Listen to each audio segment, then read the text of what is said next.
वो पाक मुहम्मद है। Asyhadu an la ilaha illallah wahdahu la syarika lah wa asyhadu anna Muhammadan abduhu wa rasuluh.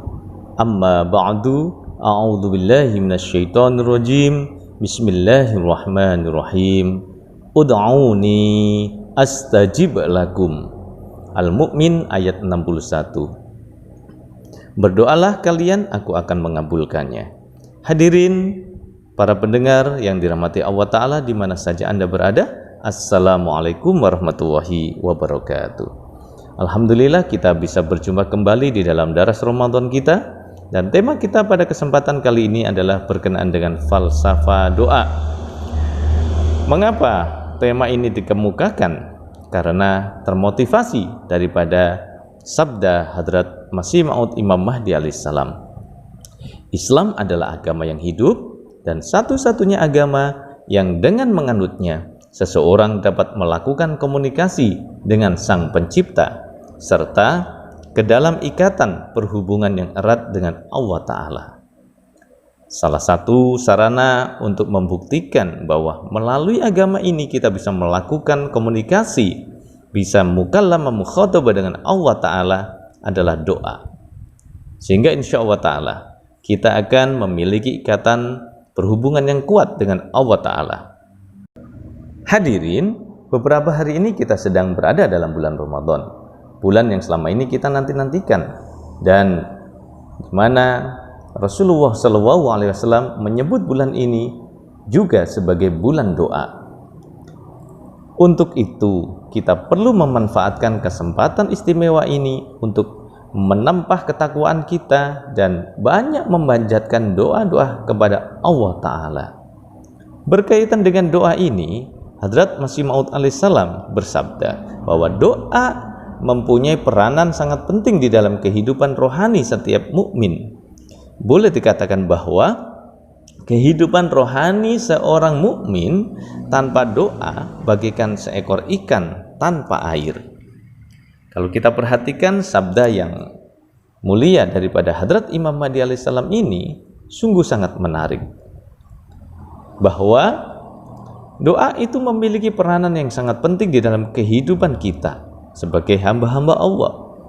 Dan bahkan seseorang yang tidak berdoa digambarkan seperti seekor ikan tanpa air. Tentu air adalah sumber kehidupan, artinya doa adalah sumber kehidupan seorang mukmin. Tanpa doa, kerohanian akan menjadi kering bagaikan seekor ikan tanpa air.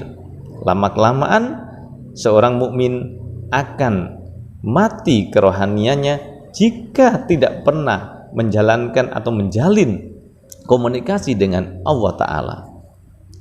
Hadirin, berkenaan dengan bulan Ramadan ini sebagai bulan doa, Rasulullah SAW memberitahukan bahwa di bulan ini insya Allah tidak tertolak doa seseorang yang sepanjang hari melakukan puasa secara ikhlas dengan niat hanya kepada Allah Ta'ala.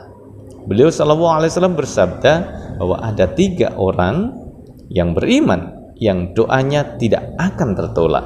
Di antaranya adalah orang yang berpuasa dengan ikhlas sampai ia berbuka. Dan jaminan dikabulkannya doa-doa kita adalah tadi, ud'uni astajib lakum. Berdoalah kalian, aku akan mengabulkannya. Ini adalah janji Allah Subhanahu wa Ta'ala, dan ini diperkuat di dalam Quran surat Al-Baqarah ayat 187. A'udzubillahi minasyaitonirrajim. Wa idza sa'alaka 'ibadi 'anni fa inni qarib. Ujibu da'watad da'i idza da'an falyastajibu li wal yu'minu bih la'allahum yarshudun. Dan apabila hamba-hambaku bertanya kepadamu, wahai Muhammad, tentang aku, maka katakanlah, sesungguhnya aku dekat. Aku mengabulkan doa-doa orang yang berdoa apabila ia berdoa kepadaku. Karena itu, hendaklah mereka menyambut titahku, seruanku, dan beriman kepadaku, supaya mereka mendapat petunjuk. Ayat ini memberikan isyarat kepada kita hamba-hamba Allah bahwa Allah berjanji mengabulkan doa-doa kita. Tentu di sini ada kriteria asal orang yang berdoa itu meyakini bahwa doa-doanya dikabulkan dan menyambut seruan Allah Ta'ala. Di sini Allah Ta'ala mengatakan, fa inni qarib, aku dekat. Jadi kedekatan Allah Ta'ala itu bisa dibuktikan dengan dikabulkannya doa-doa kita. Untuk itu harus mencapai atau melewati daripada syarat-syarat tadi, menyambut seruan Allah Ta'ala dan meyakini bahwa doanya dikabulkan. Berkaitan dengan bahwa seorang hamba yang berdoa tidak dibiarkan berlalu dengan tangan kosong atau dikabulkan, dipenuhi doa-doanya, Rasulullah Shallallahu Alaihi Wasallam bersabda, Allah itu zat yang maha hidup, maha mulia, maha berwibawa. Dia malu ketika ada seorang hambanya berdoa, mengenadahkan kedua tangannya kepadanya, lalu ia mengendaki permohonannya dipenuhi. Kemudian hamba itu berlalu dengan tangan kosong tanpa pengabulan doa. Allah tidak menolak mentah-mentah doanya, Dia mengabulkannya. Masya Allah. Coba kita perhatikan sabda Rasulullah Shallallahu Alaihi Wasallam ini. Allah malu jika tidak mengabulkan doa-doa kita. Allah tidak akan membiarkan di antara kita hamba-hambanya ketika memohon kepadanya kita berlalu dengan tangan kosong, tapi Dia memenuhi daripada keinginan-keinginan kita. Rasulullah SAW lebih lagi beliau bersabda, tidaklah seorang yang berdoa itu kecuali doanya pasti diijabah. Bisa diijabah langsung di dunia, ditunda dulu hingga di akhirat nanti, atau diganti dengan dijauhkan mara bahaya dan dihapuskan dosa-dosa sesuai dengan doa yang dipanjatkan. Hadis riwayat At-Tirmizi. Coba kita perhatikan sabda Rasulullah Shallallahu Alaihi Wasallam ini, bahwa beliau lebih menegaskan lagi berkaitan dengan Quran surat Al-Baqarah ayat 180 tadi bahwa seorang yang berdoa pasti dikabulkan. Pengabulannya bisa secara langsung di dunia ini, ditunda dulu di akhirat pada saat berjumpa dengan beliau. Mungkin Allah memiliki surprise untuk hamba-hambanya, atau dalam bentuk lain pengabulannya, yaitu disingkirkannya kita dari mara bahaya atau dijauhkannya kita dari hal-hal yang mencelakakan, musibah dan sebagainya. Kemudian dihapuskan dosa-dosa. Ya, selama ini mungkin kita kurang menyadari ini. Ternyata ketika kita memohon kepada Allah Ta'ala, terkadang jawaban Allah Ta'ala itu kadang-kadang tidak sesuai dengan apa yang kita mohonkan. Kemungkinan Allah lebih memahami apa yang akan terjadi ke depannya, sehingga Dia memilihkan yang tepat bagi hamba-hambanya. Nah, kita misalkan memohon dikaruniai rezeki yang banyak gitu kan. Tetapi oleh Allah Ta'ala dalam waktu setahun 2 tahun, kenapa doa si hamba ini tidak dipenuhi juga? Ternyata pada suatu saat dia dalam perjalanan malam, gelap, dalam posisi ngantuk. Nah, di depan ada hal yang membahayakan, ada mobil yang akan menabrak dia. Ternyata Allah menyelamatkan orang ini, ya, atau kita, ya, menyelamatkan kita dari mara bahaya, tidak jadi tertabrak oleh mobil itu. Artinya, bentuk daripada pengabulan doa oleh Allah Ta'ala pada saat itu berupa diselamatkannya kita dari mara bahaya. Atau di saat-saat wabah corona semacam ini, kita diselamatkan, dilindungi oleh Allah Ta'ala, tidak terjangkit penyakit yang mematikan ini. Hadirin yang dirahmati Allah Ta'ala, atau juga pengabulannya berupa diampuni dosa-dosa kita.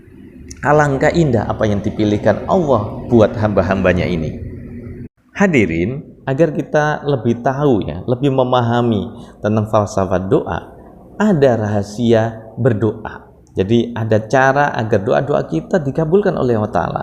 Di antaranya adalah dalam berdoa ada rahasia, ya, yang perlu diketahui oleh kita dari hadrat Imam Mahdi alaihissalam. Beliau mengajarkan seperti ini, bahwa adalah hal yang penting untuk memaparkan di hadapan Allah Ta'ala saat berdoa, yaitu kebutuhan, keinginan yang sebenarnya.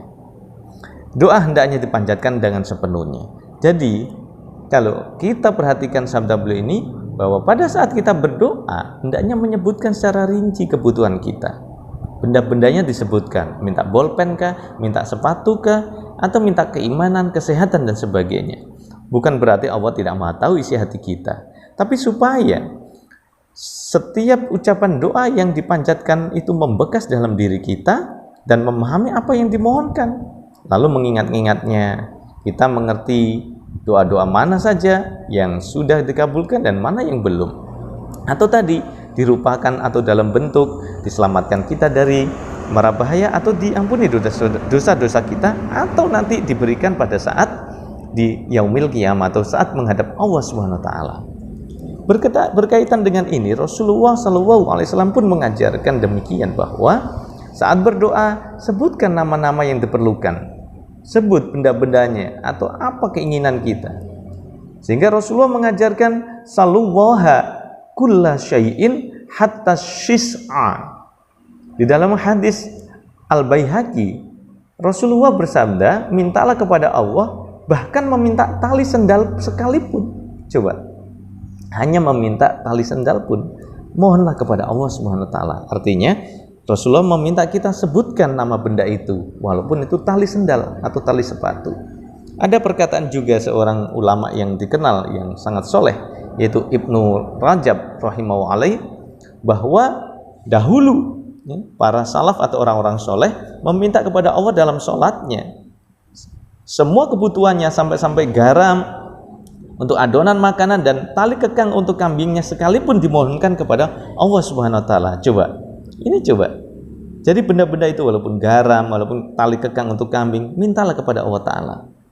Teringat dengan seorang anak nasirat ya, di sebuah daerah mana, menulis surat kepada huzurnya, huzur doakan saya, bebek saya hilang huzur. Kemudian huzur membalas surat anak itu agar Allah menggantikan yang lebih baik. Coba, seekor bebek pun menurut kita mungkin remeh ya, atau sepele, tapi menurut anak itu berharga. Dimintakan kepada huzur memohon kepada Allah Ta'ala agar anak ini pun diberikan bebek, pengganti bebek yang lebih baik.